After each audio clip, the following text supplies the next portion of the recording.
तुम्ही love marriage करू नये अशा वाईट विचारांचा मी अजिबात नाही। आणि मी तुम्हाला म्हटलं लव्ह मॅरेज करू नका, मी इथून फक्त गाडी पुढे गेली का तुम्ही काय म्हणणार? इथून तुम्ही उठले, मी म्हटलं लव्ह मॅरेज करू नका, तुम्ही म्हणणार अगदी बरोबर। फक्त गेटच्या बाहेर गेले, गुड नाईट पिलू, मी चालली घरी। मग ते सांगायचं तरी कशाला? उगाच पानं चोळायची कामं मला जमत नाही। तुम्ही लव्ह मॅरेज करा नाही तर अरेंज मॅरेज करा, पण फक्त मुलगा पाहताना 12 गोष्टी पहा। आणि लव्ह मॅरेजची कारण वाढण्यामागे मी स्वतः मानसशास्त्राचा प्राध्यापक असल्यामुळे माझ्याकडे एक सर्वे, याला काही अंशी पालक सुद्धा जबाबदार आहे। कारण आज आपल्या मराठवाड्याचे असो नाही तर पुण्यातले पालक असो, मुलाचं कर्तृत्व पाहण्यामध्ये स्वतःची हिमकत दाखवत नाही, त्याच्या बापाची संपत्ती पाहण्यामध्ये त्यांची सगळ्यात मोठी मुलगी देताना कोणताही बाप मुलाचं कर्तृत्व आज पाहत नाही, त्याच्या बापाची संपत्ती पाहतो। म्हणून मुलीच्या डोळ्यात अश्रू आहे, म्हणून तिच्या डोळ्यात अश्रू आहे। कधीही मुलगी देताना मुलाच्या बापाची संपत्ती पाहू, मुलाचं कर्तृत्व पहा, आपल्या मुलीचं आयुष्य घडल्याशिवाय राहणार नाही। पण आम्हाला पोरग टोल नाक्यावर होतं, टोल नाक्यावर चहाची टपरी चालवत होतं, चहाची टपरी चालवतोय।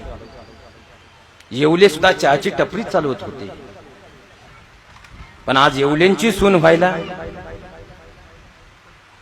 चहाची टपरी चालवणाऱ्या पोरगा आम्ही नाही म्हणतो। आम्हाला काय? मी कालच पोरग पाहायला गेलो होतो, त्यांचा बंगला बंगला बंगला 4 एकर इकली तवा बांधला इड्या। 4 व्हीलर आहे, 4 व्हीलर, 7 लाख रुपये, 5 लाखाच्या गाडीवर कर्ज आहे। हा विनोद समजू नका, लग्न भातुकलीचा खेळ नाही। 15 दिवसावर तुळशीचं लग्न आलंय, हा लग्न म्हणजे भातुकलीचा खेळ नाही, आयुष्याचा मेळ आहे। आपली मुलगी देताना कधीच मुलाच्या बापाची संपत्ती पाहू नका, मुलाचं कर्तृत्व पहा, मुलगी सुखी झाल्याशिवाय राहणार नाही। पण आज खऱ्या अर्थानं आम्ही पार्टी पाहण्यामध्ये धन्यता मानतो। अहो, तुम्ही ज्यावेळी लाखो रुपये खर्चून मुलीचं लग्न करता, पण बापाच्या पैशा उन्मत्त झालेलं पोरग जर दारुडं व्यसनी निघालं ना, त्या मुलीला असं कधीच वाटत नाही माझ्या वडिलांनी मला डोलीत बसून पाठवलं, तिला वाटतं संबंध आयुष्यासाठी माझ्या वडिलांनी मला तिरडीवर झोपवलं। लग्न भातुकलीचा खेळ नाही हो। त्यामुळे आपली मुलगी देताना खऱ्या अर्थानं विचार करा, मुलाचं कर्तृत्व पहा, मुलाच्या बापाची संपत्ती पाहू नका। आणि खऱ्या अर्थानं जर मुलाच्या बापाची संपत्ती पाहून दिली ना, करोडपती पोरगा असू द्या, बाप करोडपती असू द्या, पण पोरग नालायक निघालं तर करोडपतीवरून कंगालपती व्हायला वेळ लागणार नाही। आणि पोरग कंगालपती असू द्या, पण स्वतःच्या सामर्थ्यावर जगणारा असू द्या, एक दिवस करोडपती झाल्याशिवाय राहणार नाही, करोडपती झाल्याशिवाय राहणार नाही। आता सध्या आमच्या सगळ्या मुलींची अपेक्षा आहे, आम्हाला शेतकरी नवरा चालत, आम्ही आलो शेतकऱ्याच्या पोटी, पण इथं आल्यापासून आता आम्हाला शेतकरी नवरा चालत, पण शेतकरी नवरा चालत नाही।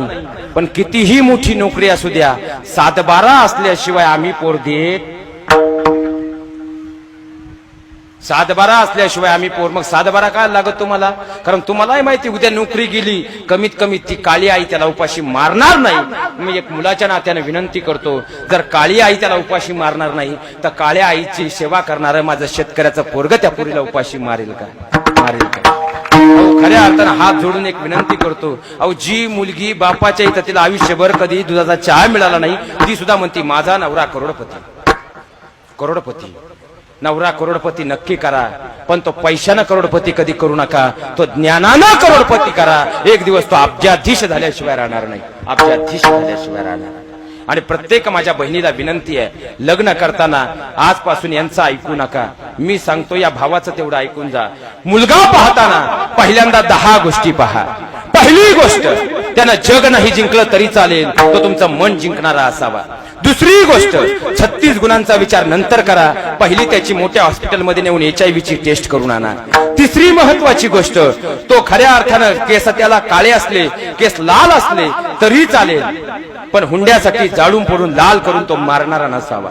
चौथी गोष्ट, त्याच्या डोक्यावर एकही केस नसला तरी चालेल, विमानतळ उघडा असेल तरी चालेल, पण त्याच्यावर पोलीस डिपार्टमेंटची एकही केस नसावी। पाचवी गोष्ट, तो चटणी भाकर खायला घालणारा असावा, पण कर्ज काढून पंचपक्वांना घालणारा मात्र नसावा।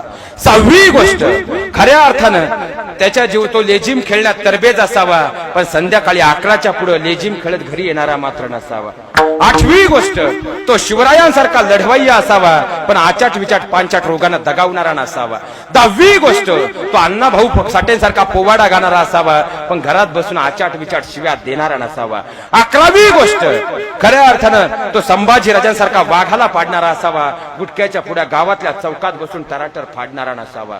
आणि 12वी महत्वाची गोष्ट, भक्त पुंडलिकाप्रमाणे तो आई वडिलांची सेवा करणारा असावा आणि 2 भावांमध्ये प्रेम करणारा असावा. एवढ्या 12 गोष्टी फक्त तुम्ही लग्न करताना पहा. आपली मुलगी ही जीवनामध्ये दुःखित अंतकरणानं पुन्हा माघारी येणार नाही. आणि बाळांनो, तुमच्या सासरी तुम्ही कधी दुःखी होणार नाहीत. एवढं फक्त आजच्या कीर्तनातून तुम्ही शेवटी घेऊन जा.